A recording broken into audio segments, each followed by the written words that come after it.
A gang leader shot a veteran single dad in front of terrified kids, but when the town discovered his hidden SEAL Team 6 passed, the entire gang began to crumble in fear, until the gang leader struck back with something no father could ever prepare for.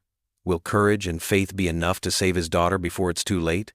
Before we get into the story, comment below where in the world you are watching from today. The morning sun filtered through worn curtains, casting a gentle glow across Jack Hayes' small kitchen. His calloused hands moved with practiced efficiency as he stirred pancake batter in a mixing bowl. The familiar rhythm of whisking helped quiet his mind, though the empty chair at the kitchen table still made his heart ache, even after all these years. "Lily, breakfast in 5 minutes, sweetheart," he called up the stairs, his deep voice carrying through the modest 2-story home. The sound of hurried footsteps and a cheerful, "Coming, Dad," brought a smile to his tired face. He'd worked the night shift at the mall as a security guard, catching only a few hours of sleep before rising to make breakfast. In 2 hours, he'd head to his day job at Henderson's Hardware, but these morning moments with Lily were sacred.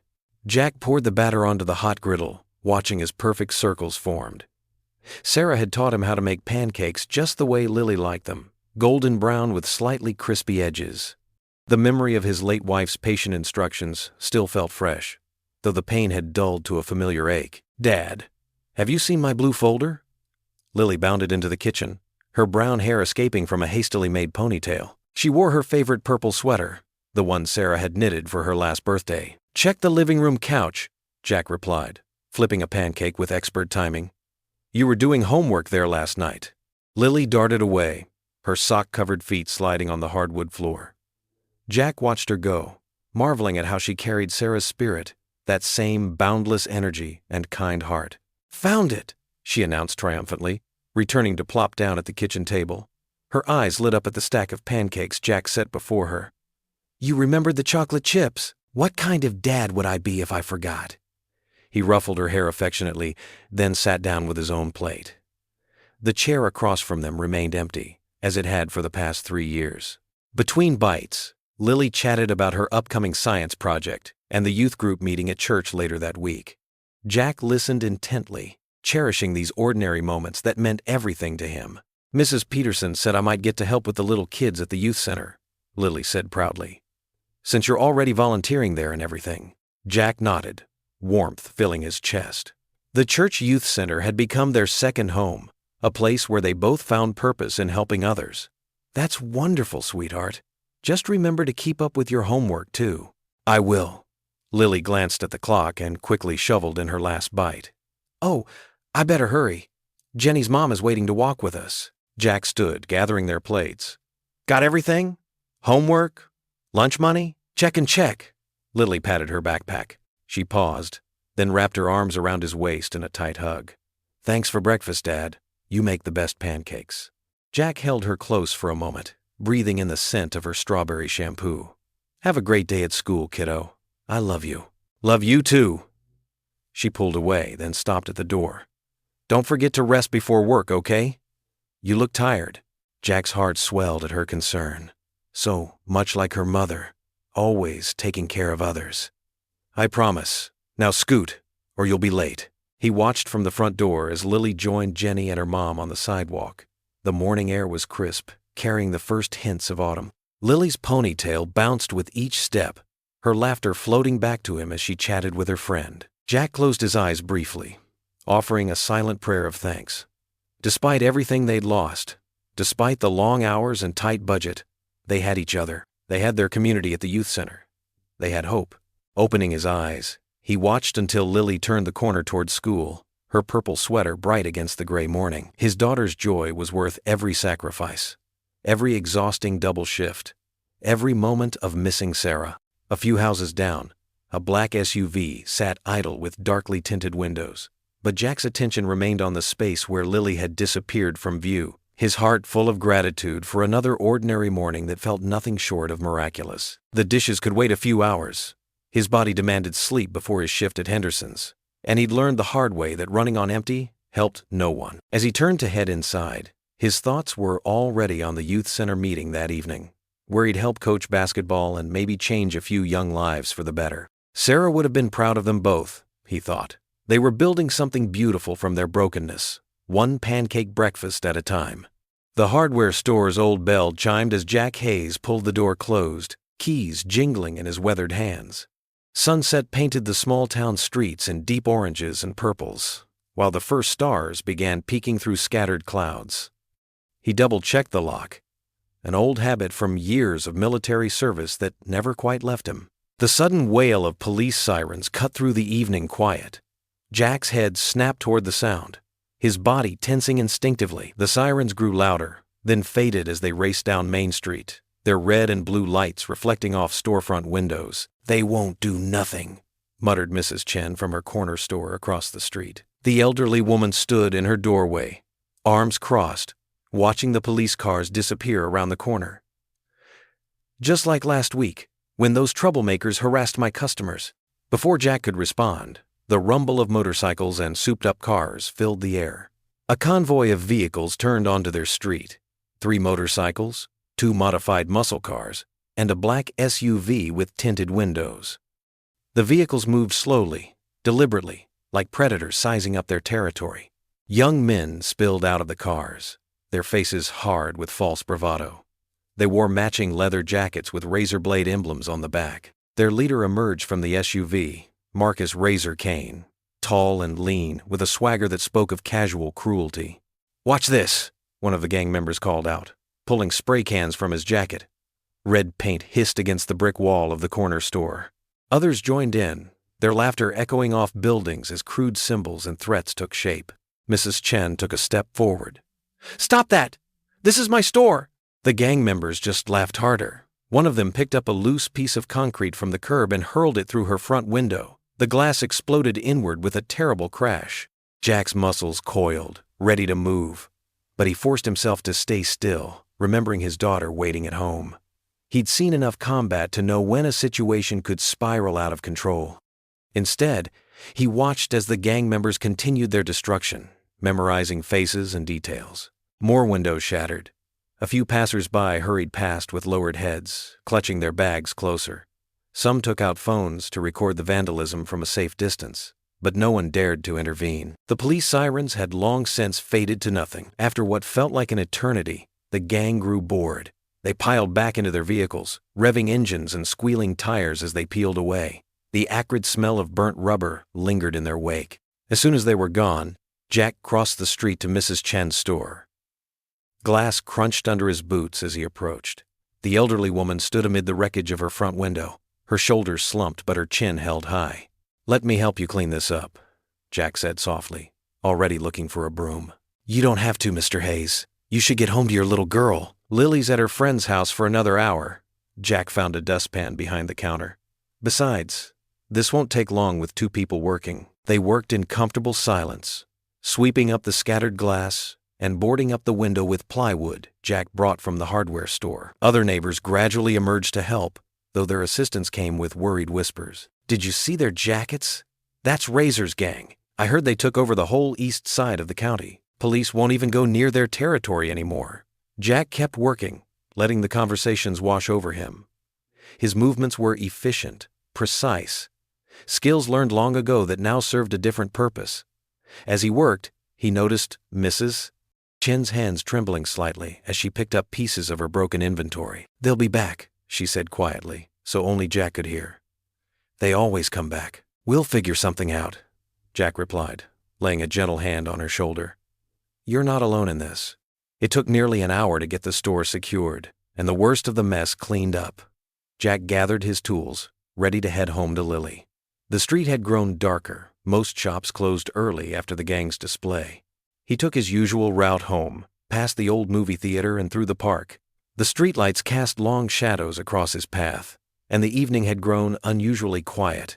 No kids playing basketball at the court, no couples walking their dogs. As he passed a narrow alley between buildings, movement caught his eye. There, leaning against a brick wall, stood Razor Kane. The gang leader's face was half hidden in shadow, but his teeth gleamed in a mocking smile. Their eyes met across the distance. Razor's grin widened, challenging, almost daring Jack to say something, to do something. The young man's posture radiated arrogance, one hand casually resting near his waistband, where the outline of a weapon was visible. Jack kept walking, his pace steady, his expression neutral. He'd faced down worse threats in worse places. But as a father now, he knew the real meaning of having something to lose. So he walked on, feeling Razor's eyes boring into his back.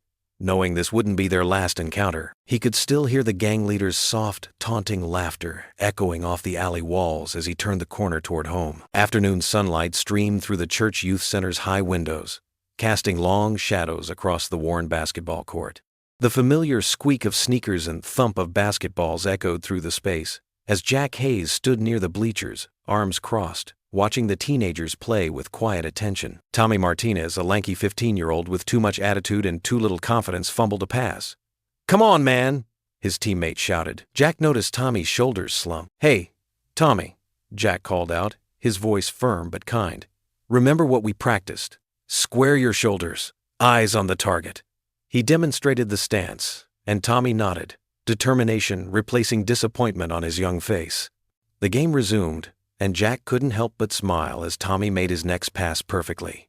These moments made the long hours worthwhile. Seeing kids find their strength, their worth. The youth center wasn't much. Just an old court, some bleachers, and a few beaten-up basketballs. But it was safe. That's what mattered. The heavy double doors crashed open, flooding the court with harsh afternoon light. Jack's muscles tensed instinctively as 5 figures swaggered in, led by Marcus Razor Kane. The gang leader wore his signature leather jacket despite the heat, a cruel smile playing on his lips. The basketball game stuttered to a halt. Tommy froze mid-dribble, his eyes wide with recognition and fear. "Don't stop on our account," Razor called out, his voice carrying across the sudden silence. "We're just here to scout some talent." His gang members spread out along the edges of the court, predatory grins on their faces. Jack moved forward, placing himself between the gang and the teenagers. His steps were measured, deliberate. "This is a youth center," he said, keeping his voice level. "You need to leave." Razor's eyes narrowed, but his smile didn't waver. "That's not very welcoming, is it? We're here to offer these boys something better than shooting hoops." He raised his voice, addressing the teenagers directly. "How many of you are tired of being nobody? Want to make real money? Be somebody people respect?" Jack saw Tommy shift uncomfortably, and several other boys exchanged uncertain glances. "They already are somebody," Jack said firmly. "And they deserve better than what you're selling." Razor took a step closer, his smile morphing into a sneer. "Better than what I'm selling? What are you selling them, old man?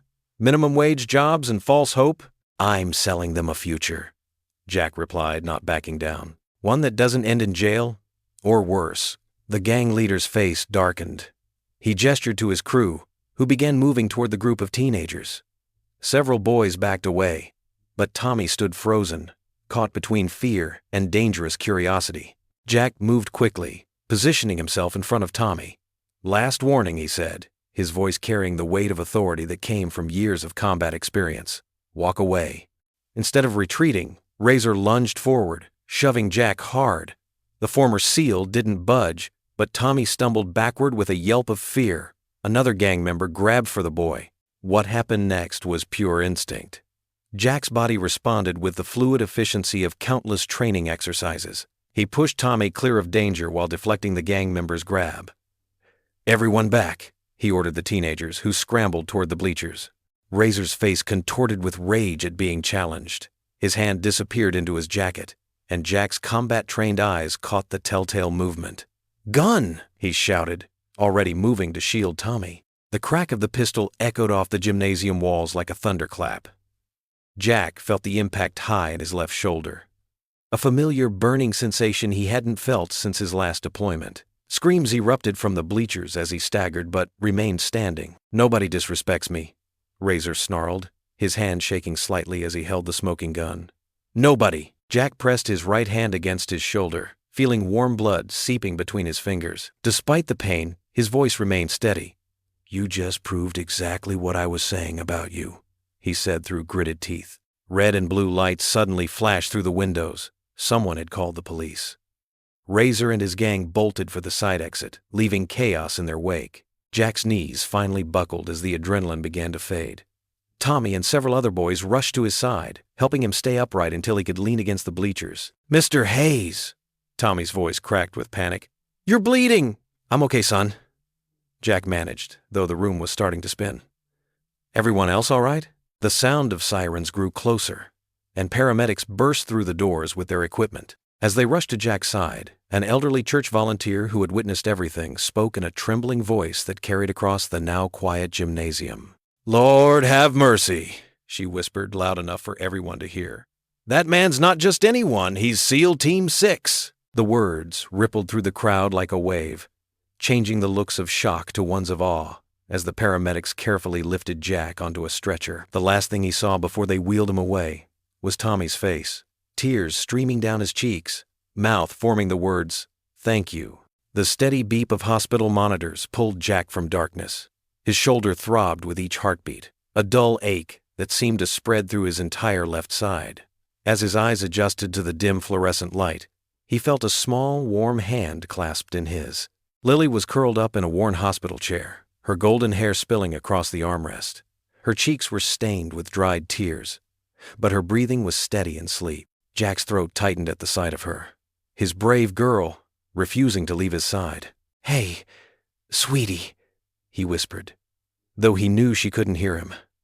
His voice came out raspy and weak. A soft knock at the door drew his attention. Pastor Green entered quietly, his weathered face creasing with relief when he saw Jack awake. "Welcome back," the pastor said softly, mindful of Lily. He pulled up another chair. "You gave us quite a scare." Jack tried to shift position but winced at the pain. "The boy, is he okay?" "Tommy's fine, thanks to you." Pastor Green leaned forward, his eyes serious. "Jack, what you did, that was something special. Standing up to those thugs, protecting that child without hesitation. Anyone would have done the same," Jack mumbled, uncomfortable with the praise. The pastor shook his head. "No, they wouldn't. And now we know why you're different." He paused meaningfully. "Word's gotten out about your service record. SEAL Team 6. That's quite something to keep quiet about all these years." Jack's jaw tightened. He'd worked hard to keep that part of his life private, to be just another struggling single dad. "Pastor, I'd rather not—" "I understand." Pastor Green held up his hands. "But you should know. The town's talking. For the first time since these gangsters showed up, people are feeling something other than fear. They're feeling hope." Throughout the morning, a steady stream of visitors trickled in. Mrs. Rodriguez from the hardware store brought homemade soup. Mr. Chen from the corner market left fresh fruit and get-well cards from his grandchildren. Each visitor's eyes held a new light of recognition, a mix of gratitude and awe that made Jack increasingly uneasy. Lily stirred around noon, her eyes flying wide when she saw him awake. "Daddy!" She launched herself carefully against his good side, burying her face in his chest. "Hey, Princess," he murmured into her hair. "I'm okay. Everything's okay." She pulled back, wiping her eyes. "I was so scared. But then everyone kept talking about how brave you were, about you being a hero in the Navy." She tilted her head. "Why didn't you ever tell me about SEAL Team 6? Jack sighed. "That was a different life, sweetheart. It's not who I am anymore." "But you're still brave," she insisted. "You saved Tommy." From his hospital bed, Jack could see through the window into the parking lot below. Throughout the afternoon, he noticed Razor's men driving past slowly in their black SUVs, trying to look intimidating. But something had changed. Their usual swagger seemed forced, their threatening gestures more theatrical than menacing. Two of Razor's younger recruits walked past the hospital entrance, attempting their usual tough guy routine. Jack overheard one whisper to the other, "You think it's true? About him being some kind of special forces killer?" "Man, I heard SEAL Team 6 don't mess around. They're like the elite of the elite. Razor says he ain't scared." "Yeah, but did you see how his hands were shaking at the meeting?" Their voices faded as they hurried past, glancing nervously at the hospital windows. As evening approached, Lily had dozed off again, exhausted from her vigil. Jack was about to suggest she go home with Pastor Green when he noticed movement outside. People were gathering in the parking lot. First, just a few, then dozens. They carried candles, the small flames flickering in the growing darkness. Jack recognized faces from all over town. Shopkeepers, teachers, parents from Lily's school, teenagers from the youth center. Tommy Martinez stood with his mother, both holding candles high. Pastor Green appeared at Jack's bedside again, smiling at the scene below. They'd been organizing this all day, a show of solidarity. Jack watched, something tight and warm building in his chest as more people joined the vigil. The candlelight seemed to push back the shadows, creating a gentle glow that spread across the gathering crowd. Mrs. Rodriguez's voice carried up through the window, strong and clear. "We stand with Jack Hayes!" Others took up the call, their voices joining together in the growing darkness. Jack saw elderly Mr. Chen standing proud despite his cane, young mothers holding their children close, teenagers who usually tried so hard to look tough now standing tall with purpose instead of posturing. Lily stirred at the sound, moving to the window. Her eyes widened at the sight below. "Look, Daddy," she whispered, pressing her hand against the glass. "They're not afraid anymore." Jack watched the candles below, each one a tiny spark of defiance against the fear that had gripped their community. For the first time since Razor's gang had arrived, he felt something shift in the air, a current of strength, of possibility, of hope. These weren't hardened warriors or trained fighters. They were ordinary people finding their courage, standing together despite their fear. And somehow, impossibly, they were looking to him to lead the way. The light of their candles reflected in the hospital window, transforming the glass into a constellation of warm, steady stars. Jack reached for Lily's hand, holding it tight as they watched hope flicker to life in the gathering dark. The afternoon sun beat down on Jack's back as he stepped out of the hospital's sliding doors, Lily bouncing beside him with his small duffel bag. His left arm was secured in a blue sling, and despite the painkillers, each movement sent a twinge through his shoulder. "Look, Dad." Lily pointed to their driveway, where covered dishes and flower bouquets lined the front steps of their modest home. "Mrs. Peterson made her famous lasagna, and I think I see Mr. Roberts' apple pie." Jack managed a small smile, but his eyes scanned the street out of habit, checking for unfamiliar vehicles or suspicious movement. The attention made him uneasy. He'd spent years building a quiet life, keeping his past buried deep where it couldn't touch Lily. Inside, their kitchen counter disappeared under casseroles, sympathy cards, and hand-drawn pictures from the youth center kids.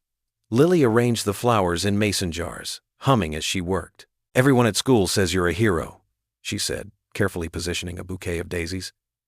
"Jenny's mom told her you were in SEAL Team 6. Is that true?" Jack sank into a kitchen chair, his good hand rubbing his temple. "That was a long time ago, sweetheart. But why didn't you tell me? Some things, some memories are better left in the past." Before Lily could respond, a sharp crack split the air, followed by screaming. Jack was on his feet instantly, muscle memory overriding pain. Through their kitchen window, orange flames licked the evening sky. "Stay here," he ordered Lily, already heading for the door. "Dad, no, you're hurt. Lock the doors. Call 911. The Martinez family's grocery store, just 2 blocks away, was engulfed in flames. Smoke poured from broken windows as people gathered on the sidewalk. Maria Martinez sobbed in her husband's arms, their teenage son Miguel staring at the inferno in shock. "Someone help!" Mrs. Martinez cried. "Our cat is still inside!" Jack spotted a garden hose coiled against the building next door. "Miguel," he called, "get that hose running. Mrs. Peterson, gather more hoses from the neighbors.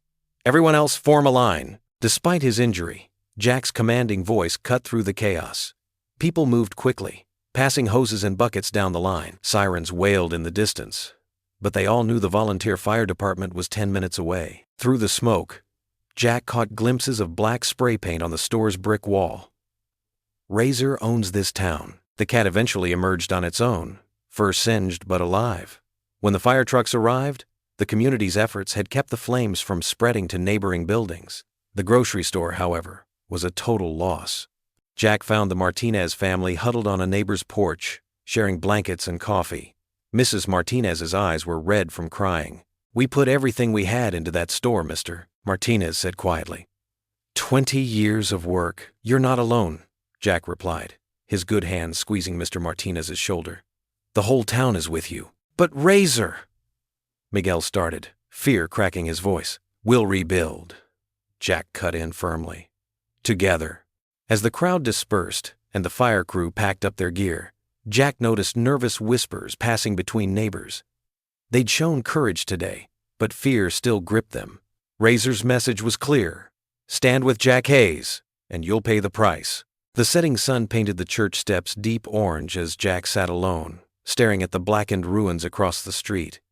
The pain in his shoulder had turned sharp and insistent, but he barely noticed it. Steam still rose from the wreckage, carrying the acrid smell of burned dreams. A paper sign fluttered in the evening breeze, somehow surviving the fire. Martinez Family Grocery, serving our community since 2003. Jack watched it tear free and drift away. Another piece of his neighbors' lives reduced to ash. He knew this was just the beginning. Razor wouldn't stop until he'd crushed every spark of resistance, every hint of hope. The gang leader had made his move, targeting innocent people to prove his point. The message was personal. This is what happens when you dare to stand against me. Jack's fingers traced the rough stone of the church steps, remembering the youth center kids who played here after services, the Martinez family handing out popsicles on hot summer days. This was more than just a neighborhood. It was a family. And now that family was under attack because he'd failed to stay invisible.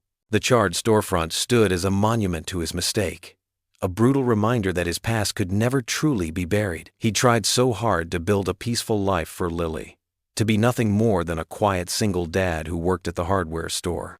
But violence had found them anyway. And now, innocent people were paying the price for his moment of courage. The smell of smoke clung to his clothes as he sat in the growing darkness, his shoulder aching in time with his heartbeat. The ruined store seemed to mock him with its shadows, whispering that this was only the first casualty in Razor's campaign of terror. The gang leader had made his intentions crystal clear. He would burn it all down, piece by piece, until nothing remained of their community but fear and ashes. Mr. Martinez's broken voice echoed in his mind. 20 years of work. 2 decades of early mornings, late nights, and sacrifices, all gone in an hour of flames. How many more dreams would Razor destroy? How many more families would suffer because Jack had dared to stand up? The church bell tolled 8 o'clock, its solemn rings carrying across the smoke-filled street. Jack remained motionless on the steps, a solitary figure in the gathering dusk, watching ash settle on the sidewalk where children had played just that morning. He didn't need to imagine what would come next. Razor had shown his hand, and the stakes were clear. This wasn't just about Jack anymore. It was about every person who called this neighborhood home. The evening settled over their small home like a warm blanket.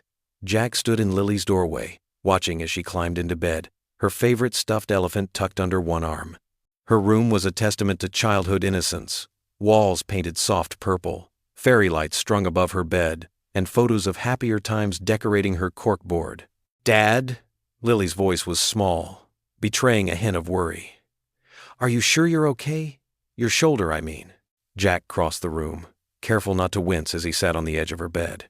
The pain medication was wearing off, but he wouldn't let her see that. "I'm fine, sweetheart. Takes more than that to keep your old man down." She reached out and touched his sling gently. "You were so brave at the youth center, like a real superhero." "Hey now." Jack smoothed her hair back just like Sarah used to do. The memory of his late wife brought a familiar ache to his chest. The real brave ones were those kids who stood their ground. Sometimes the hardest thing is just showing up. "But aren't you scared? Of Razor and his gang?" Jack took a deep breath, choosing his words carefully. "Being brave doesn't mean you're not scared. It means doing what's right even when you are scared." He tucked the blanket around her shoulders. "And you don't need to worry about any of that. You're safe here. I promise." Lily's eyes were getting heavy, but she fought sleep. "Will you tell me a story? About when you were in the Navy?" "Not tonight, kiddo." Jack kissed her forehead. "But I'll tell you what my team used to say before every mission. Clear eyes, full hearts. Can't lose." Lily finished with a sleepy smile. It was their private ritual now. These words he'd adapted from his SEAL days into something gentler, something meant for bedtime rather than battle. Jack stood, adjusting her nightlight. "Sweet dreams, Lily Pad. Night, Daddy. I love you. Love you more." He left her door cracked open, just the way she liked it. In the hallway, he paused to roll his shoulder carefully, testing its range of motion. The doctor had said 6 weeks minimum for recovery, but Jack knew he couldn't afford that luxury. Not with Razor's threats escalating. The house creaked and settled around him as he made his way to the kitchen. A stack of Get Well cards covered the counter, along with casserole dishes from neighbors he barely knew. The community's support was overwhelming, But it also made him uncomfortable.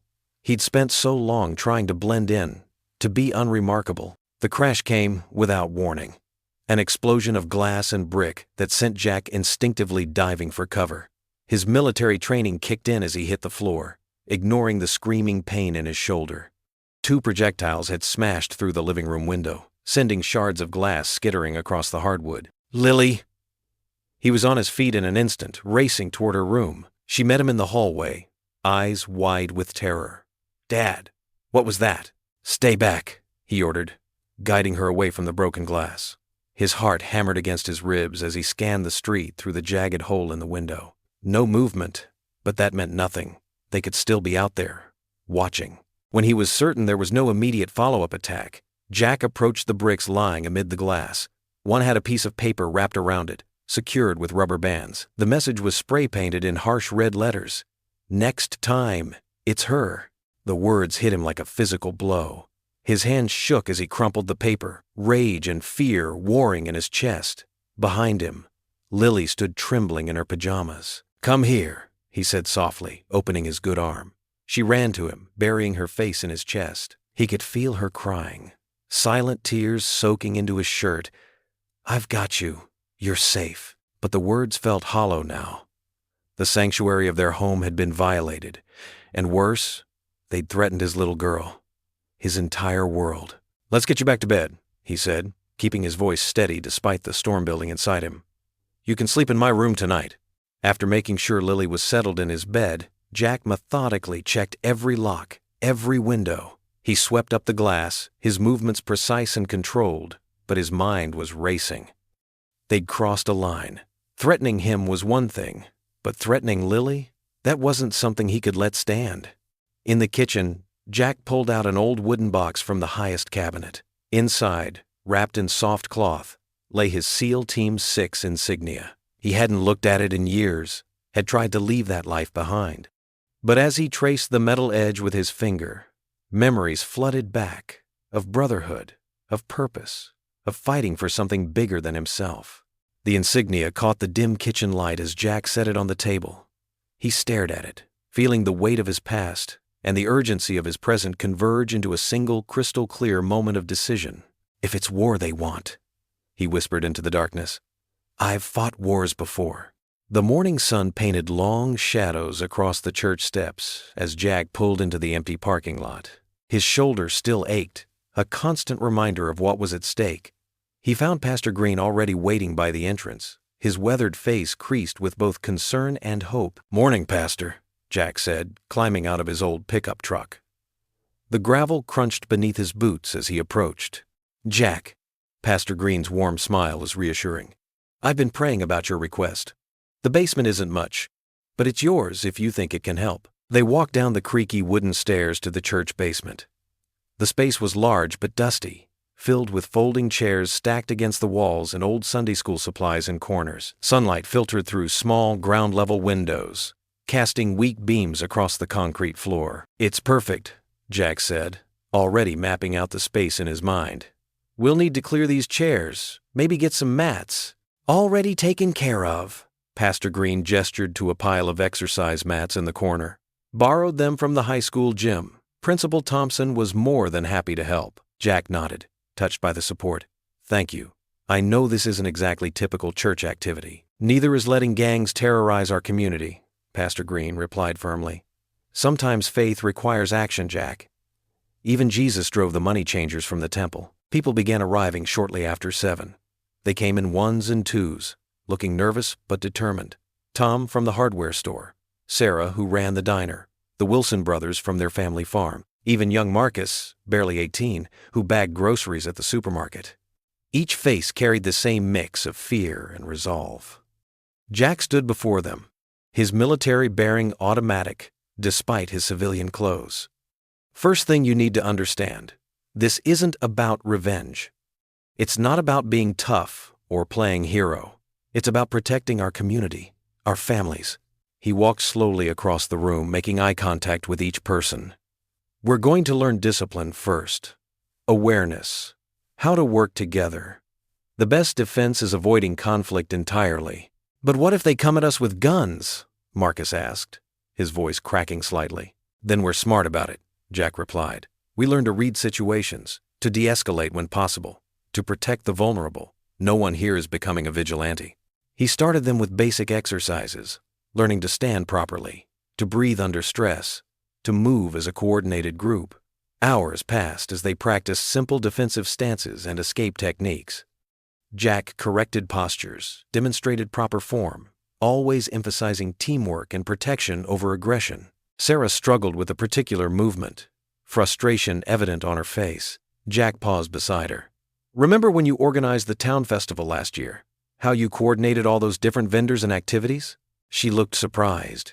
Yes, but what does that have to do with? You already know how to think strategically, how to handle complex situations, Jack explained. This is just applying those same skills differently. Trust yourself. The morning wore on. Sweat darkened t-shirts and breathing grew heavy, but no one complained. They helped each other up after falls, offered encouragement, shared water bottles. Jack saw something building between them. Not just skills, but confidence, unity. Tom, wiping his brow with a bandana, spoke up during a break. You know, I've lived here 30 years. Never thought I'd be doing anything like this. But it feels right, doesn't it? Standing together? Murmurs of agreement rippled through the group. Jack watched them gather in small clusters, discussing what they'd learned, planning how to practice at home. This was what he'd hoped for. Not just physical preparation, but a community finding its strength. Remember, Jack said as they prepared to leave, everything we do is about protection, about making our town safer for everyone, especially our children. Carry that purpose with you. They filed out, tired but standing straighter than when they'd arrived. Many stopped to shake Jack's hand or offer quiet thanks. Pastor Green, who had been watching from the stairs, helped Jack gather the mats. You're good at this, the pastor observed. Teaching, leading, they trust you. Jack shrugged, uncomfortable with the praise. They just needed someone to show them they're stronger than they thought. After securing the basement, Jack climbed the stairs to the main church. Sunlight streamed through the stained glass windows, casting colorful patterns across the wooden pews. Movement caught his eye. Lily sat in the front row, her legs swinging, bent over her sketchbook. She looked up as he approached, her face bright with pride. Dad, look what I drew! In her notebook was a carefully detailed sketch of a figure that was unmistakably him, but wearing a cape and standing tall against a shadowy background. The artistic talent surprised him. She'd captured his stance perfectly, though the superhero edition made him smile. It's you, she explained unnecessarily. Protecting everyone, like you always do. Jack felt his throat tighten with emotion. He sat beside her, pulling her close with his good arm, and studied the drawing.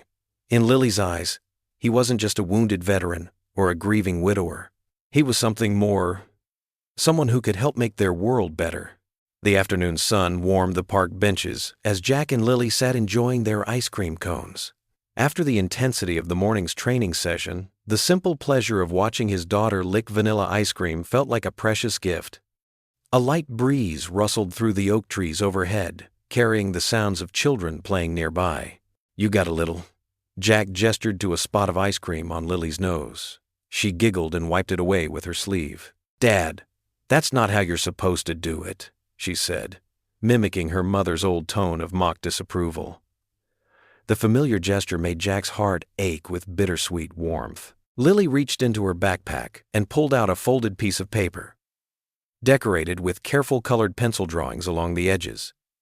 I wrote this for you, she said, suddenly shy as she handed it to him. Jack carefully unfolded the letter, mindful of his still tender shoulder. The paper was covered in Lily's neat handwriting, each word clearly chosen with care. Dear Dad, I know you don't like it when people call you a hero, but that's what you are to me. Not just because you were in the Navy, or because you're brave, but because you always help people, even when it's hard. Mom used to say that real courage isn't about not being scared. It's about doing the right thing even when you are scared. I see how you're helping everyone be stronger, just like you helped me be strong after Mom died. I want you to know that I'm really proud to be your daughter. Love, Lily. Jack had to blink hard several times, his ice cream forgotten as emotion tightened his throat. He pulled Lily close with his good arm, pressing a kiss to the top of her head. Thank you, sweetheart, he managed. This means more to me than you know." A shadow fell across their bench. Jack tensed instinctively, but when he looked up, he saw a teenage boy standing awkwardly before them. The boy wore an oversized hoodie, despite the warm weather, his hands shoved deep in the pockets. Jack recognized him as one of Razor's crew members. He'd seen him during confrontations around town. "Mr. Hayes?" The boy's voice cracked slightly. Can I talk to you?" Jack studied him carefully. The boy's eyes darted nervously, scanning the park as if expecting trouble. There was fear there, but also something else. Desperation. "What's your name?" Jack asked, keeping his voice neutral. Miguel Alvarez." The boy swallowed hard. "I know you probably don't want anything to do with me, but I need help." Jack glanced at Lily, who watched the exchange with quiet concern. "Lily, honey, why don't you go try out the swings? Stay where I can see you." She nodded understanding and walked away, though Jack noticed she kept glancing back at them. "Sit down," Jack said, gesturing to the empty space on the bench. Miguel perched on the edge like he might need to run at any moment. "I want out," Miguel blurted, his words tumbling out in a rush. "The gang, Razor's crew. I never meant to get so deep into it. At first, it just seemed like hanging out, you know. But now," he shuddered. "The things they're doing, the things they want us to do. I can't sleep at night." Jack remained silent, letting the boy talk. Years of military experience had taught him the value of listening first. "My mom works 2 jobs, Miguel continued, staring at his hands. "She tries so hard, but after my dad left, I thought the gang could give me what was missing. But it's all fake, just violence and fear." He looked up at Jack, his eyes pleading. "I've seen how you're helping people, teaching them to be strong the right way. I want that. Please, I'll do anything." Jack weighed his options carefully.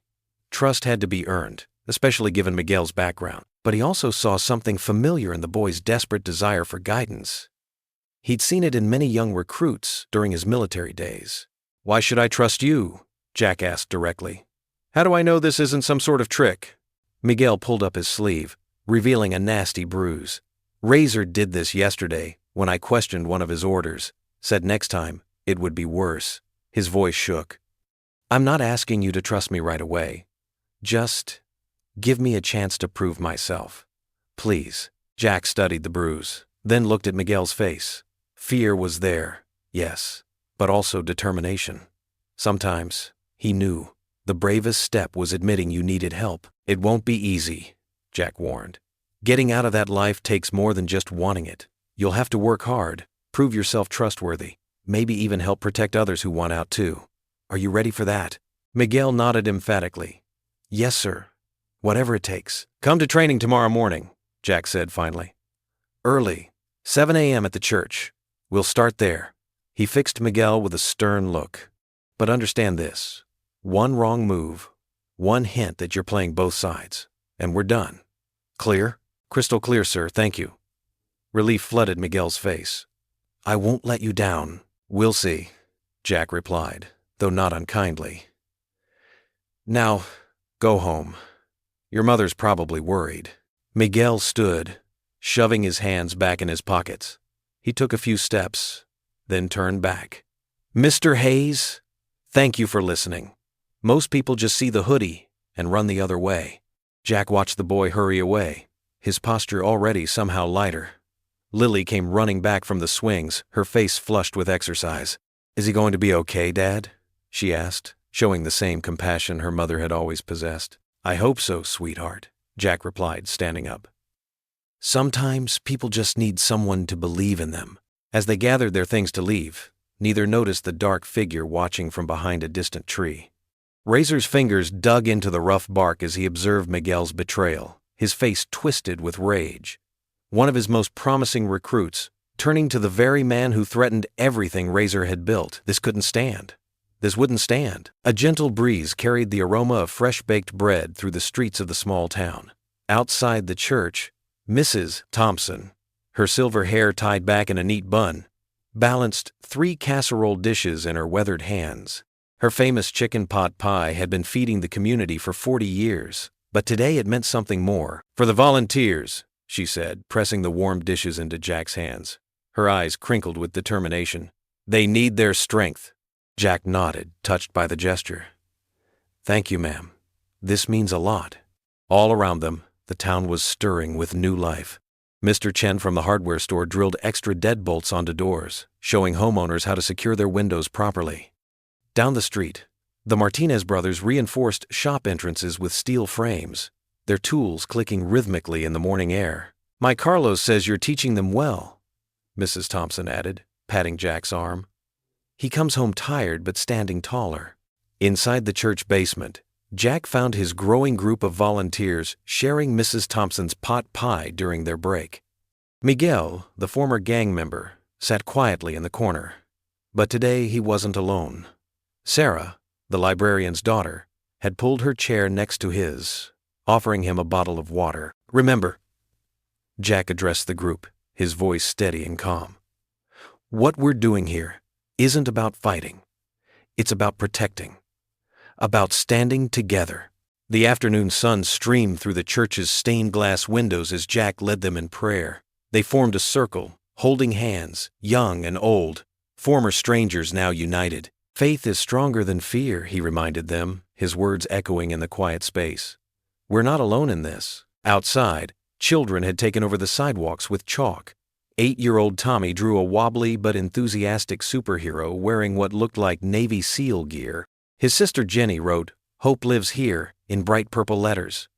Parents who once hurried their kids indoors now watched with quiet pride. Lily joined the chalk artists, adding her own touch, a heart surrounded by stars. She looked up at her father with a smile that reminded him so much of her mother. "Dad, look what we're making!" The afternoon melted into evening, and someone, Jack suspected Mrs. Rodriguez, had strung lights between the trees in the churchyard. They twinkled like earthbound stars, casting a warm glow over the gathered community. The scent of grilled hamburgers and Mrs. Thompson's famous apple pie filled the air. Someone had brought an old radio, and soft music drifted across the yard. Couples began to sway to the gentle rhythm. Mr. and Mrs. Chen, married 50 years, showed the younger ones how to waltz. Even Miguel cracked a genuine smile as Sarah's grandmother taught him the basic steps. "May I have this dance?" Lily stood before Jack, attempting a formal curtsy that made him chuckle. She was wearing the dress her mother had bought her last Christmas, the blue one with tiny flowers. Jack took his daughter's hand, his heart full.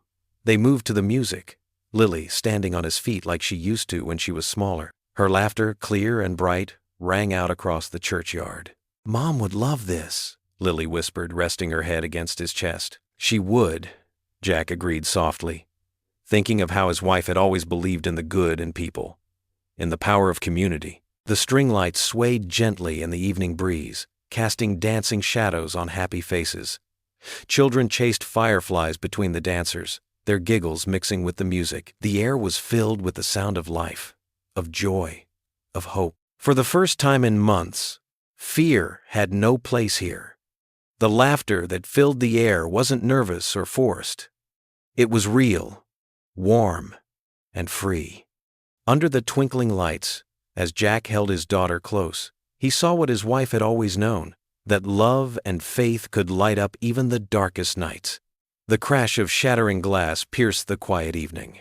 Jack's phone buzzed with frantic texts from Tom, who owned the corner market. His fingers tightened around the device as he read, "They're here, breaking everything." Jack moved quickly, his shoulders still tender but healing. He grabbed his jacket and dialed the emergency number they'd set up for the volunteer group. Within minutes, his phone lit up with responses. "On my way," texted Sarah from the bakery. 2 minutes out came from Mike, the high school coach. "Already heading there," Miguel wrote, his former gang ties now turned to helping the town. The market's windows were already destroyed when Jack arrived. Shards of glass glittered under the streetlights like deadly stars. Inside, shadows moved frantically, Razor's men throwing items off shelves and stuffing others into bags. Jack assessed the situation with his military precision. 4 gang members inside, 2 keeping watch outside. Razor himself stood by a black SUV, arms crossed, watching the destruction with satisfaction. Then headlights began appearing from all directions. Cars and trucks pulled up, parking strategically around the market. People emerged, not with weapons, but with determination in their eyes. The volunteers Jack had been training, plus others who'd joined their cause. Mrs. Thompson came with her husband, both in their 60s but standing tall. The local mechanic, still in his oil-stained coveralls. 3 teachers from the high school, even teenage Miguel showed up, though Jack noticed how he stayed partially hidden behind others. They formed a circle around the market, shoulder to shoulder, not advancing, not threatening, just standing firm. A human wall of resistance. The lookouts noticed first, nudging each other nervously. One ducked inside to alert the others. The looting stopped. Gang members emerged one by one, trying to look tough but clearly unsettled by the sight of 30-plus townspeople facing them. "What's this supposed to be?" Razor called out, his voice carrying a forced laugh. "A neighborhood watch meeting?" Jack stepped forward, his stance relaxed but ready. "Just neighbors looking out for neighbors, Razor. That's all." "Looking out for—" Razor's fake amusement turned to anger. "You think these sheep can stop us? These ordinary people?" "Ordinary people built this town," Jack replied calmly. "Ordinary people keep it running. And ordinary people are tired of being afraid." Some of Razor's men shifted uncomfortably, especially when they recognized faces in the crowd. Parents of kids they grew up with, teachers who'd tried to help them, neighbors who used to give them cookies after school. "You're all insane," Razor spat. "Think this changes anything? We'll just come back harder, break more than windows next time." But his words lacked their usual power. The crowd stood firm, silent but united. Jack saw Mrs. Thompson reach out and squeeze the hand of Sarah beside her. Coach Mike nodded encouragingly to some former students in the group. Razor's men started backing toward their vehicles, trying to look casual about it. They clutched their half-filled bags of stolen goods, but their earlier bravado had evaporated. "Boss?" one called uncertainly to Razor. "Maybe we should." "Shut up," Razor snapped, but his control was visibly slipping. He glared at Jack with pure hatred. "You did this. Got them all thinking they're brave now?" Jack shook his head. "They were always brave, Razor. They just needed to remember it." The gang leader's face twisted with rage. He took several steps toward Jack, finger jabbing the air. "You're making them believe in you. I'll break that." Then he turned and stalked back to his SUV. His men scrambled to follow, dropping most of their stolen goods in their haste. Engines roared to life, and the gang's vehicles peeled away into the night. The moment they were gone, the tension broke. People began hugging, laughing with relief. Tom emerged from where he'd been hiding in the market's back room, tears in his eyes as he thanked everyone. Jack watched the community come together, helping Tom sweep up glass and set shelves right. Mrs. Thompson was already making lists of what supplies they'd need to board up the windows until repairs could be made. Coach Mike organized some students to salvage what inventory they could, but Jack kept his eyes on the direction Razor had gone, the gang leader's threat echoing in his mind. Across the empty street, the shadow seemed to hold that final snarl. "I'll break that." This was far from over, but tonight, at least, the town had shown its true strength. The late afternoon sun cast long shadows through Jack's bedroom window as he sat on the edge of his bed, a wooden box open before him. Inside, his seal medals caught the light, their golden surfaces still bright despite the years. His calloused fingers traced the edges of each one, memories flooding back with every touch. The bronze star felt heavy in his palm. He remembered the night he earned it, a mission gone sideways in a foreign desert. His team had stuck together, just like his town was doing now. Some of those brothers weren't around anymore, but their lessons lived on. "Dad?" Lily's soft voice came from the doorway. She stood there in her favorite blue sweater, her dark hair pulled back in a ponytail. "What are those?" Jack managed a small smile. "Just some old memories, sweetheart." He patted the space next to him on the bed. Lily sat down, leaning against his arm as she peered into the box. Her fingers hovered over the medals but didn't touch them, as if they were sacred things.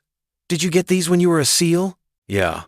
Jack picked up his trident pin, the symbol every SEAL received upon completing training. Each one tells a story.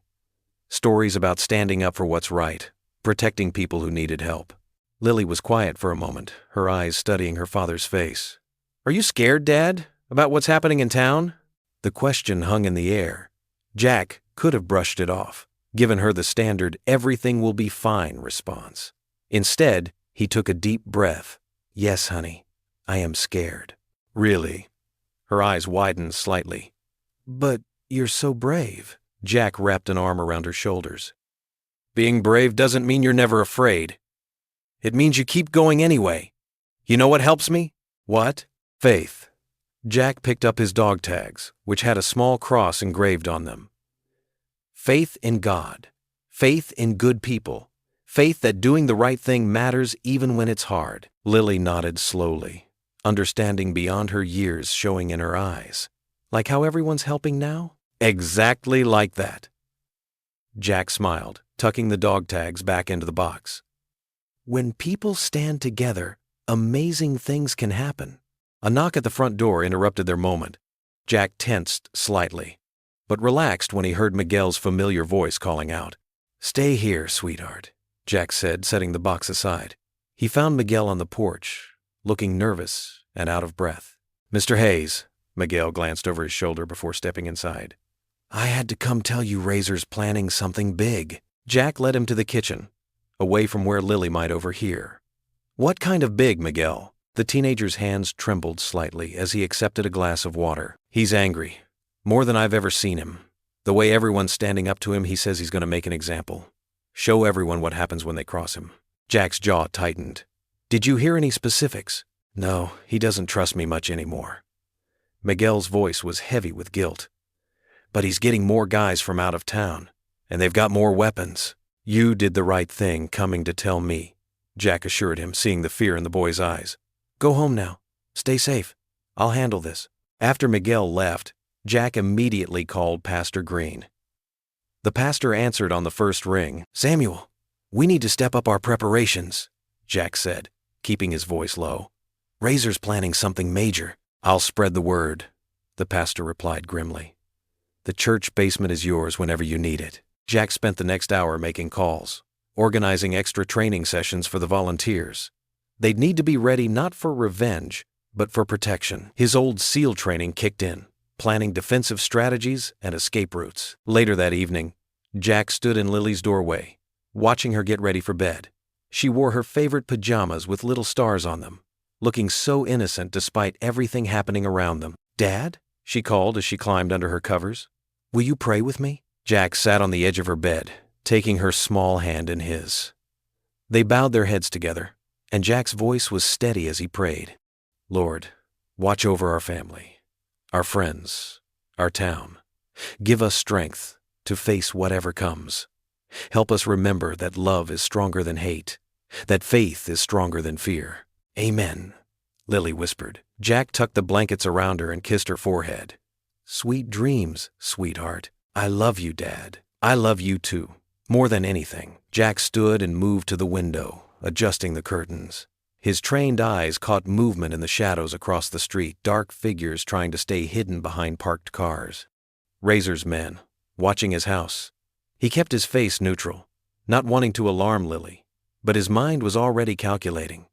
They were getting bolder, closer. He pulled the curtains shut, blocking out the lurking threats outside.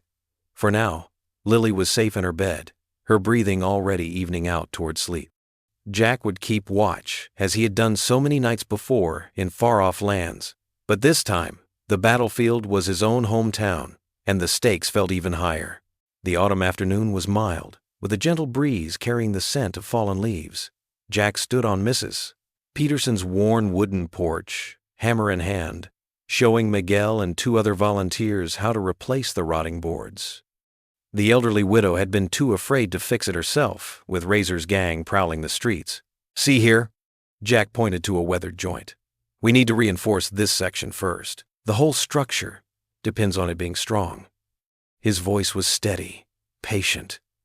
The same tone he'd used countless times training young SEALs.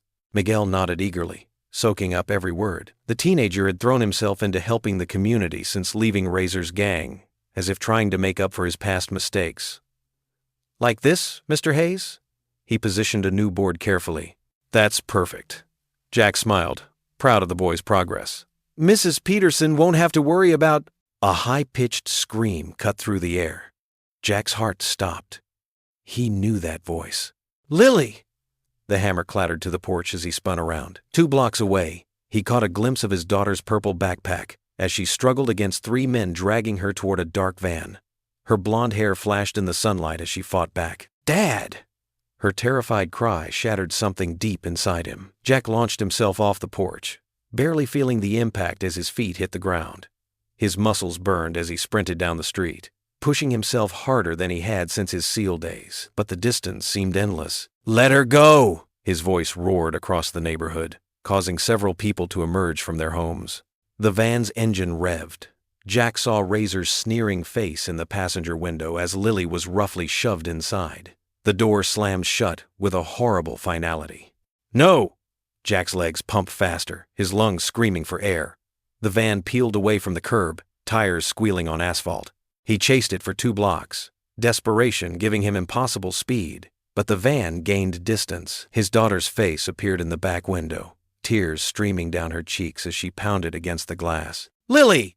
The cry tore from his throat as the van turned a corner and disappeared. Jack stumbled to a stop in the middle of the street, his whole body trembling. His knees gave out, and he collapsed onto the rough pavement. The world spun around him as memories of his wife's death crashed through his mind. The same helplessness, the same crushing fear of losing someone he loved. "Please," he whispered, his forehead touching the ground. "God, don't take her too." His phone buzzed in his pocket. With shaking hands, he pulled it out, knowing who it would be before he answered. "Hayes." Razor's voice dripped with satisfaction. "Missing something? If you hurt her." Jack's voice was raw with rage and terror. "Shut up and listen." Razor cut him off. "Your daughter's fine, for now. But here's how this goes. You leave town. Tonight.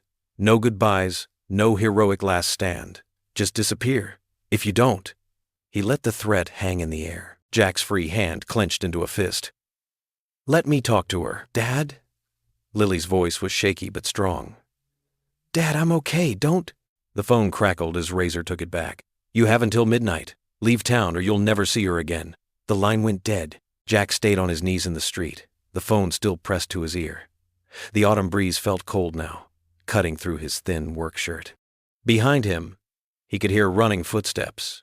Miguel and the other volunteers rushing to help. Neighbors were gathering, their voices a distant buzz of concern and fear. But all he could focus on was the empty street where the van had disappeared. His little girl, his whole world, was gone.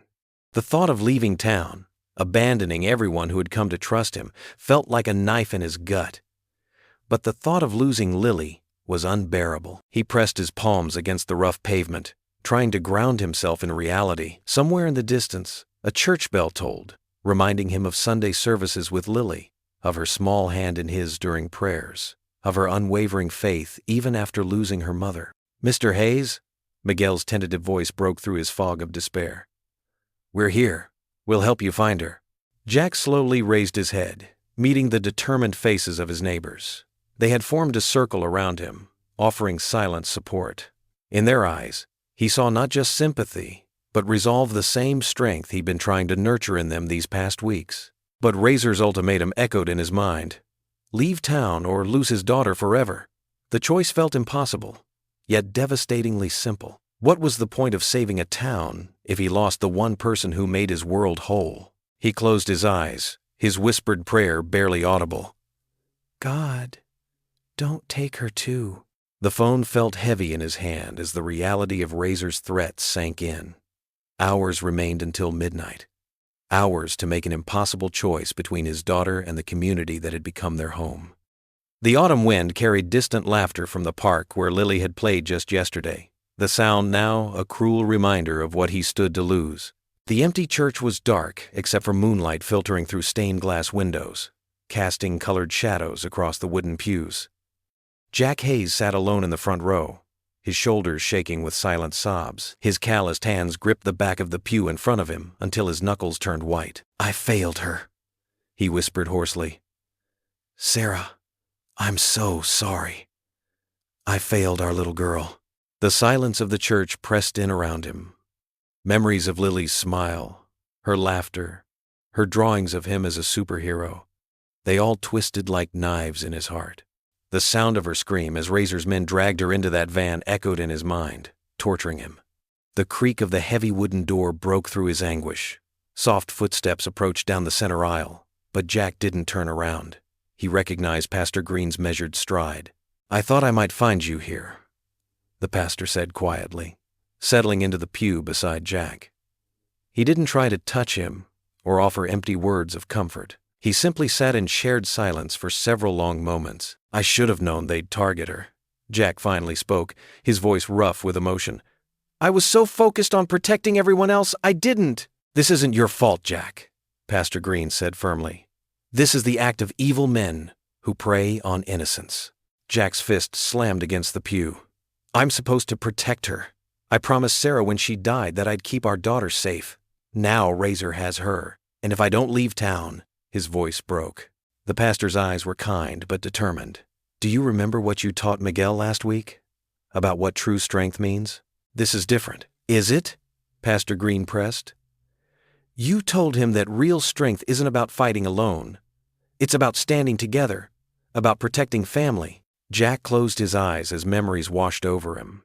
Not of Lily this time, but of his SEAL team. Brothers who had lived and died by their sacred code. Never leave family behind. Never abandon your own. "My SEAL brothers," Jack whispered. "We promised each other, no matter what." "And you're not alone now either," the pastor reminded him gently. "This whole town, we're your family too, Lily's family. Every person you've trained, every soul you've inspired to stand up against fear, they're all waiting to help bring her home." Jack lifted his head slowly, something shifting in his chest. The crushing weight of failure began to lighten, replaced by a familiar clarity of purpose. He remembered the faces of his neighbors at training sessions, their determination growing stronger each day. He thought of Miguel's courage in breaking free from Razor's control, of the elderly women cooking meals, of children drawing signs of hope. "We're stronger together," Pastor Green continued, "just like you've been teaching us. And together, with faith as our shield, we'll bring Lily back." Jack rose from the pew, his spine straightening as resolve hardened in his eyes. His training kicked in, not just the tactical knowledge from his SEAL days, but the deeper wisdom of leading others toward a righteous cause. "Get everyone to the church basement," he said, his voice steady now. "Call Miguel too. He'll know where Razor might be holding her." The pastor nodded, already pulling out his phone. As he turned to leave, Jack caught his arm.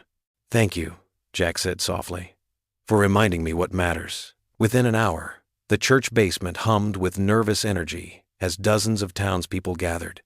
Men and women Jack had trained stood tall, their faces set with determination. Miguel huddled in a corner with a map of the town, marking possible locations. Elderly Mrs. Peterson was there too, distributing cups of hot coffee with shaking hands. Jack stood before them, his heart swelling at their unified presence. This was what he'd been preparing them for. Though he'd never imagined the stakes would be so personal, his voice carried clearly through the basement as he spoke. "Tonight we take back what's ours," he declared, his words ringing with quiet authority. "We bring Lily home." The crowd straightened, drawing strength from his certainty. Even Mrs. Peterson set down her coffee pot and stood taller. Jack saw in their eyes the same fire he'd once seen in his SEAL team. The unwavering commitment to protect their own, no matter the cost. They weren't just neighbors anymore. They were family. And family, Jack knew with bone-deep certainty, never leaves anyone behind. The setting sun painted the sky in shades of deep orange and purple as Jack Hayes led a silent procession through the streets of their small town. Behind him walked nearly 200 people, shopkeepers, teachers, farmers, and families, all carrying flashlights and whatever tools they could find. Mrs. Rodriguez from the bakery clutched her rolling pin. Old Mr. Thompson had his gardening shovel. The high school football coach carried a baseball bat. No guns, no weapons of war, just ordinary people with extraordinary courage. Jack's heart thundered in his chest as they approached the abandoned warehouse at the edge of town. The massive building loomed against the darkening sky, its broken windows like hollow eyes staring down at them. Graffiti covered its walls, and Razor's gang symbol, a blood-red blade, was spray-painted across the rusted metal doors.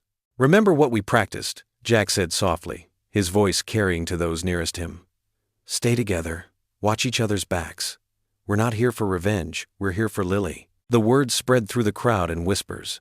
Jack saw Miguel, the former gang member, trembling slightly but standing tall beside Mrs. Peterson, his elderly neighbor who had been bringing him cookies every Sunday since he left Razor's crew. As they drew closer, shadows moved in the darkness around the warehouse. Razor's men emerged from behind abandoned cars and piles of debris, their faces a mixture of sneers and uncertainty. Some held chains, others brandished bats and pipes.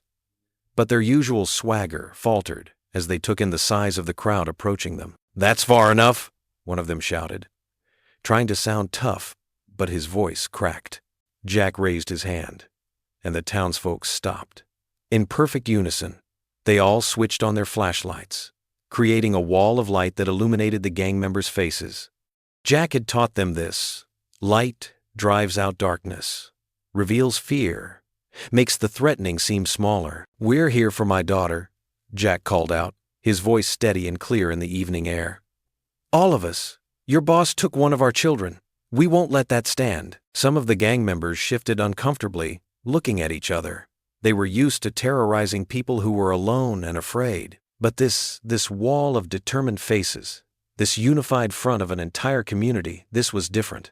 "You think bringing a bunch of old ladies and shopkeepers scares us?" another gang member taunted, but his eyes kept darting between faces in the crowd. Jack took a step forward. "Look around you," he said, not in threat, but in simple truth. "Look at their faces. Every person here has someone they love inside that warehouse. Every person here has watched you hurt their neighbors, destroy their shops, threaten their children, but they're not here for revenge. They're here because love is stronger than fear." The words hung in the air. Behind Jack, Mrs. Rodriguez started humming Amazing Grace. Others joined in, the hymn growing stronger, echoing off the warehouse walls. The gang members looked increasingly unsettled. "Boss ain't gonna like this," one muttered. "Boss ain't out here facing this," another responded under his breath. Jack caught Miguel's eye and gave him a slight nod. The boy stepped forward, his voice shaking but clear. "I used to think being in the gang made me strong, but real strength? It's standing right here." He gestured to the crowd. "These people, they feed you when you're hungry. They help when you're hurt. They forgive when you're wrong. That's real strength." More gang members shifted uneasily. One dropped his chain, another backed away. The wall of darkness around the warehouse began to crack. Jack moved forward again, the crowd following in perfect synchronization, their lights never wavering. They had practiced this for hours in the church basement, moving as one, standing firm, showing neither aggression nor fear. "Last chance," Jack announced. "Step aside, go home. There's a place for you in this community if you want it. But we're going in there, and we're bringing Lily out." The remaining gang members looked at each other. Their numbers were thinning as more slipped away into the shadows. Those who stayed seemed more uncertain by the second. Jack turned to the crowd. "Wait here," he said quietly. "If I'm not out in 20 minutes, Pastor Mike knows what to do." The pastor nodded grimly, holding his Bible close to his chest. Facing the warehouse doors, Jack squared his shoulders. The time for leading others was done. This part he had to do alone, not as a SEAL, not as a community leader, but as a father. "Razor!" His voice boomed across the yard, echoing off the metal walls. "I'm coming in, just you and me now." The massive doors creaked slightly in the evening breeze, like a monster waiting to swallow him whole. But Jack Hayes had faced monsters before, in deserts and mountains far from home. This time was different. This time, he had an entire town at his back, their lights holding the darkness at bay, their prayers lifting him up. He walked forward, his footsteps crunching on broken glass and gravel. Behind him, the hymn grew stronger, voices raised in hope and defiance. The crowd's flashlights cast his shadow long before him, a single figure moving toward the warehouse doors, unarmed but unafraid. The door handle was cold under his palm. Jack took one deep breath, remembered his daughter's smile, and pulled it open. Darkness gaped beyond. "Razor!" he called again, stepping into the shadows. "Let's talk." The warehouse interior was a maze of shadows and rusted metal columns. Jack's footsteps echoed against the concrete floor as he moved deeper inside, his trained eyes adjusting to the dim light filtering through broken windows high above. The air smelled of dust and motor oil, remnants of the building's industrial past. "Razor!" Jack's voice bounced off the walls. "Show yourself!" A harsh laugh cut through the darkness. "The hero arrives." Razor's voice dripped with mockery. He emerged from behind a stack of old crates, shoving Lily roughly in front of him as a human shield. Her hands were tied, but her eyes blazed with defiance, even as tears streaked her cheeks. "Daddy," she whispered. "It's okay, sweetheart," Jack said softly, his heart aching at seeing her afraid. "Everything's going to be all right." Razor's gang members materialized from the shadows, forming a loose circle around them. Some carried chains, others baseball bats. Their faces showed a mix of bravado and uncertainty as they glanced between their leader and the former Navy SEAL. "You really think you can walk in here and play hero?" Razor pressed a knife against Lily's shoulder, making her flinch. "Look around, Hayes. You're outnumbered." Jack kept his voice steady, letting years of SEAL training guide his words. "Am I? Take a look outside, Marcus." Razor's eye twitched at the use of his real name. Through the warehouse's broken windows, the glow of hundreds of flashlights illuminated the gathering darkness. The entire town had come. "You think those sheep scare me?" Razor's laugh held a note of hysteria. "They're nothing." "They're everything you're not," Jack replied calmly. "They're brave enough to stand together, to protect their own. Unlike you, hiding behind a little girl with your knife." Several gang members shifted uncomfortably. Miguel, standing near the back, took a small step away from Razor's group. "Shut up," Razor's face contorted. "I own this town. They fear me." "No." Jack shook his head. "They pity you, just like your own men do. They see what I see, a scared boy trying to look tough. Real strength isn't about making people afraid. It's about standing up for what's right, even when you're terrified." More gang members began backing away.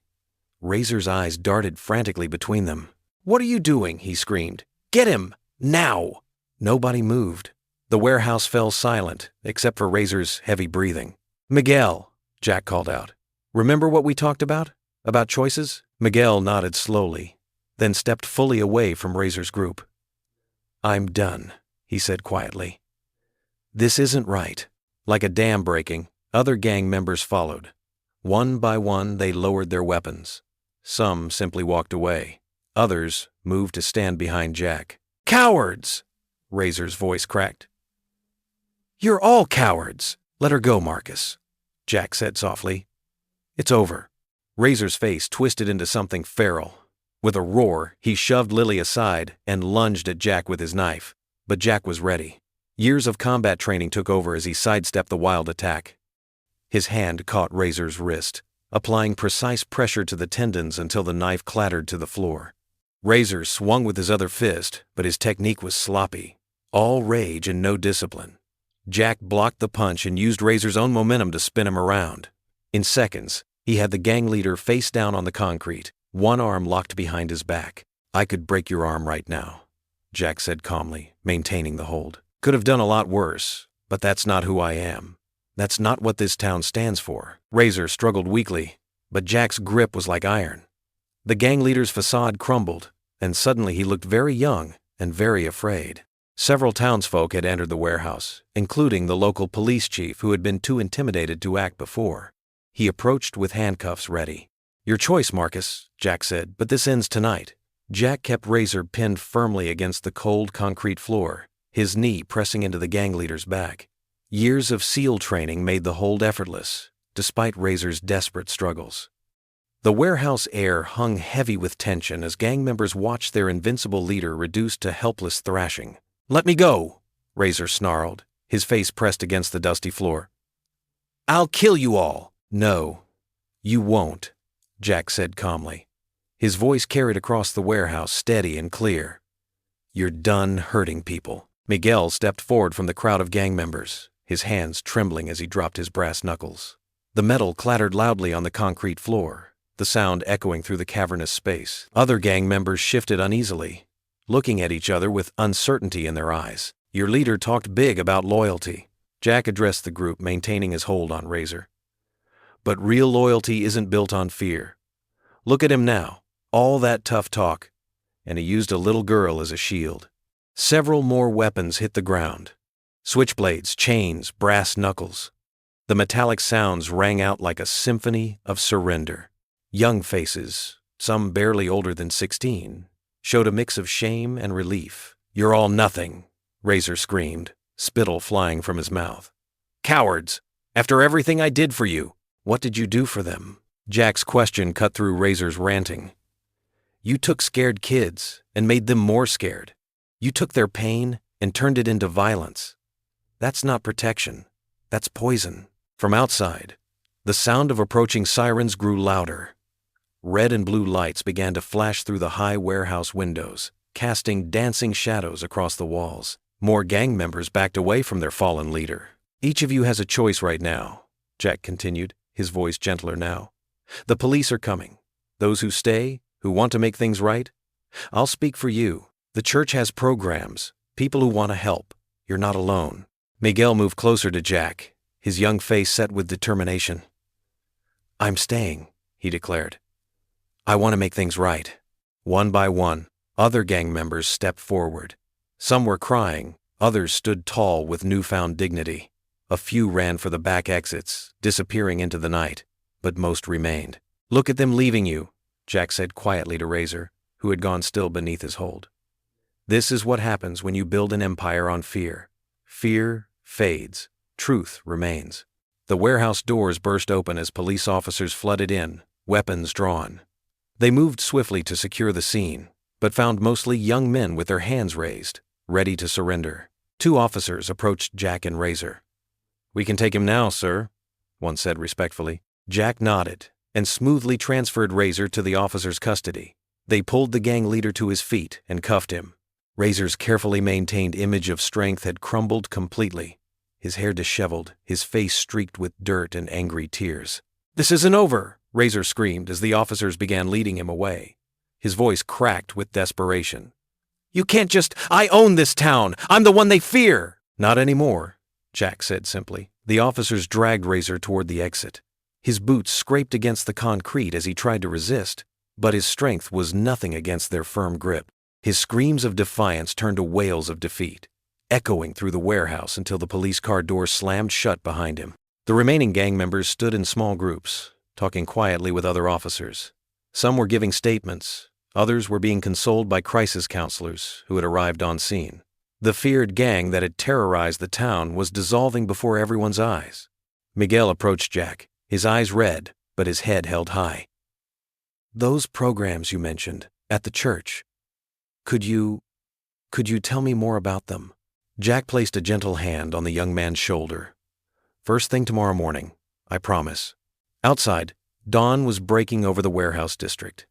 The first rays of sunlight streamed through the windows, washing away the shadows that had hidden so much fear and pain.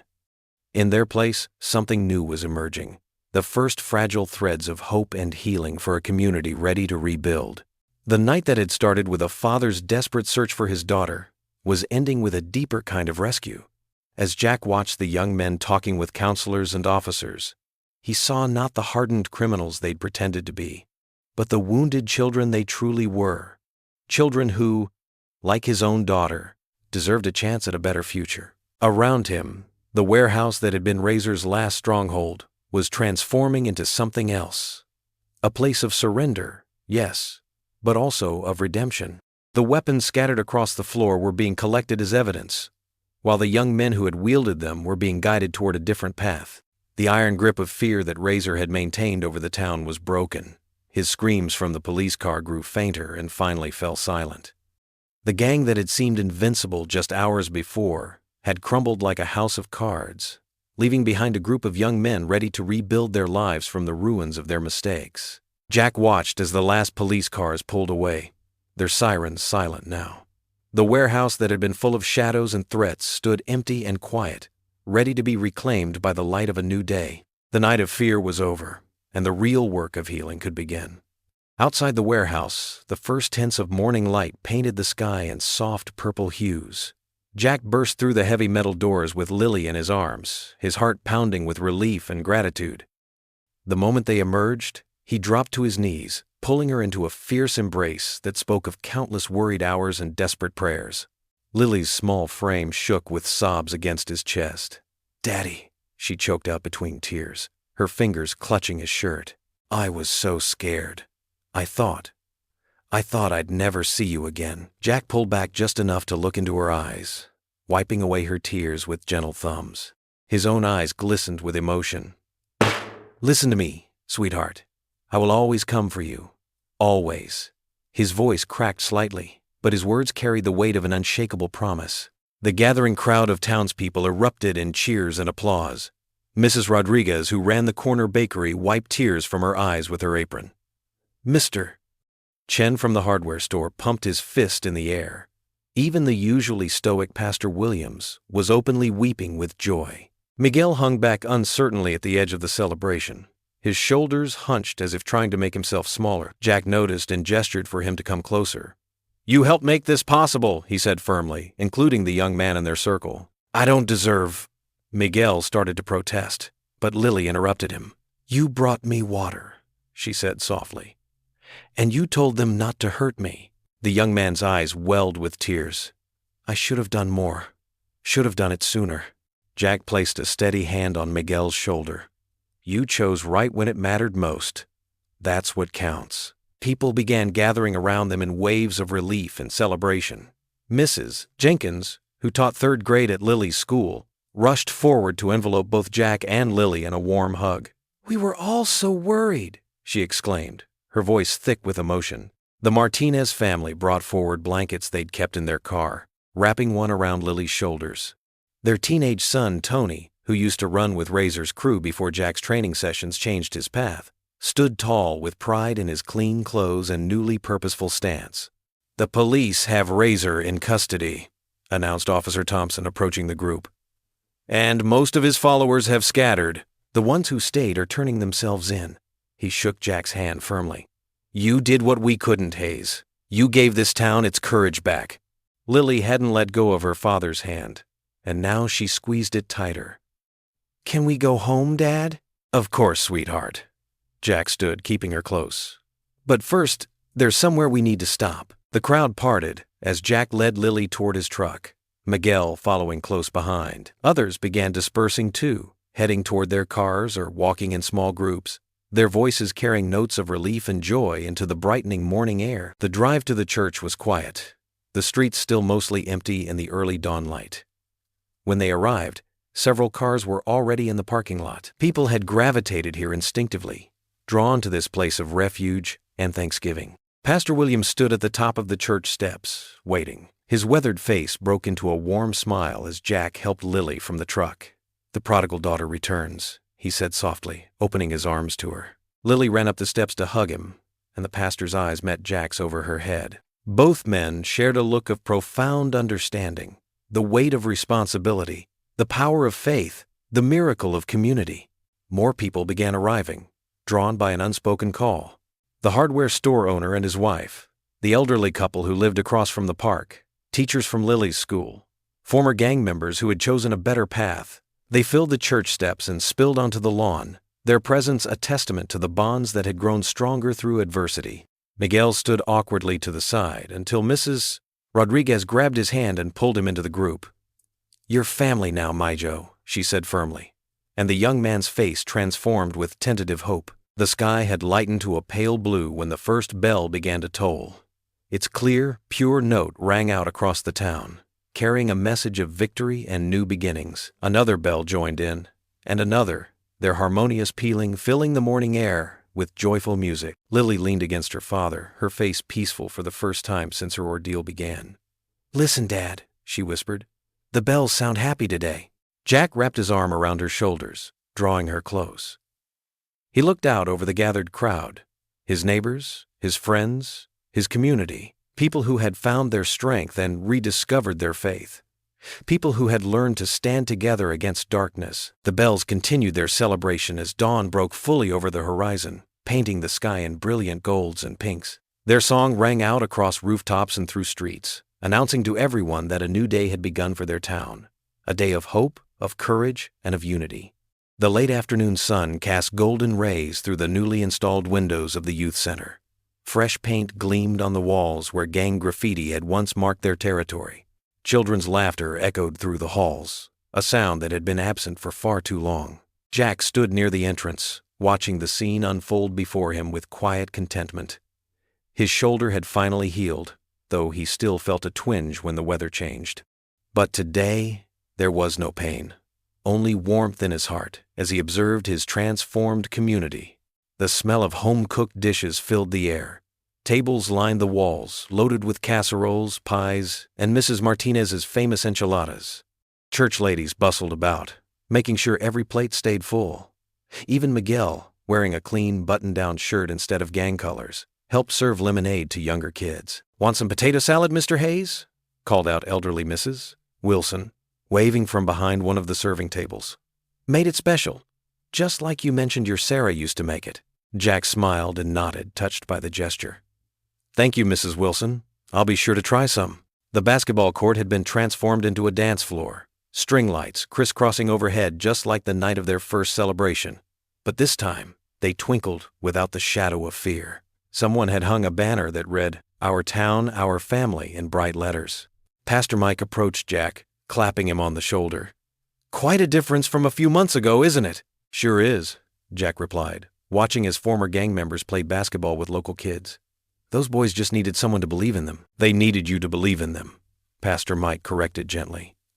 "God puts the right people in the right places, Jack. You being here wasn't an accident." Before Jack could respond, Lily bounded up to them, her blue dress swirling. Her eyes sparkled with joy, the haunted look from her kidnapping completely gone now. "Dad! Come on, they're playing our song!" The opening notes of "What a Wonderful World" filled the air. It had been Sarah's favorite, the song they'd danced to at their wedding. Now it was his and Lily's song too, bridging past and present with its gentle melody. Jack let his daughter pull him onto the dance floor.